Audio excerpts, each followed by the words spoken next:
చాలా మంది నాయకులు ఉన్నారు, చాలా మంది రాజులు వచ్చారు, కానీ శాశ్వతంగా గుర్తుపెట్టుకునే రాజు గౌతమిపుత్ర శాతకర్ణి అనే విషయం మనం గుర్తుపెట్టుకోవాల్సిన అవసరం ఉంది. మద్రాసీలు అని పిలువబడుతున్నటువంటి తెలుగు వారిని ఆంధ్రప్రదేశ్ అనేది ఒకటి ఉంది, తెలుగు జాతి ఒకటి ఉంది అని తెలిపినటువంటి మహానాయకుడు ఎన్టీ రామారావు గారు, వారి కొడుకుగా 100వ చిత్రానికి బాలకృష్ణ గారు తెలుగు ప్రజలందరికీ చరిత్రలో చిరకాలం గర్వంగా గుర్తుండిపోయే విధంగా శాతవాహన శకానికి సంబంధించినటువంటి కథా వస్తువు తీసుకొని 100వ చిత్రాన్ని నిర్మించి తలపెట్టడం చాలా సంతోషం. ఈ గౌతమిపుత్ర శాతకర్ణి అంటే ఈయన శాలివాహన మహారాజు.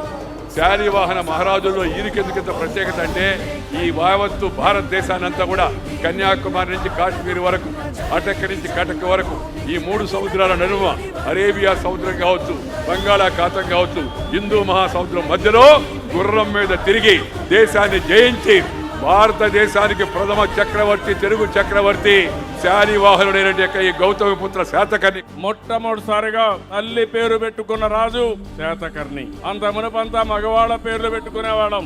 ఇంటి పేరు, తండ్రి పేరు పెట్టుకునే దగ్గర నుంచి కాదు, తల్లికి గౌరవం ఇవ్వాలి, మహిళలకు గౌరవం ఇవ్వాలని మొట్టమొదటిసారిగా చరిత్రలో గౌరవించిన వ్యక్తి శాతకర్ణి అని చెప్పి కూడా నేను మీకు తెలియజేస్తున్నా.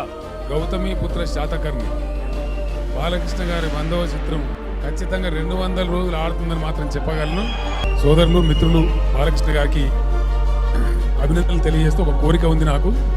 సినిమా పూర్తయిన తర్వాత మొట్టమొదటి బ్యాచ్లో నాకు కూడా సినిమా చూపెట్టాలని కోరుకుంటూ, కలిసి వచ్చే సమయం వచ్చినప్పుడు ఏ విధంగా ఒక్కొక్క ఇష్యూ వస్తుంటే కృషి గారు చూసి అక్కడి నుంచి ఒక ప్రేరణ తీసుకుని అమరావతి పైన రీసెర్చ్ చేసి ఈరోజు గౌతమిపుత్ర శాతకర్ణి పిక్చర్ తీశారంటే తెలుగు వారందరూ కూడా మనస్ఫూర్తిగా ధన్యవాదాలు తెలియజేయాల్సిన అవసరం ఉంది, అభినందనలు తెలియజేయాల్సిన అవసరం ఉంది.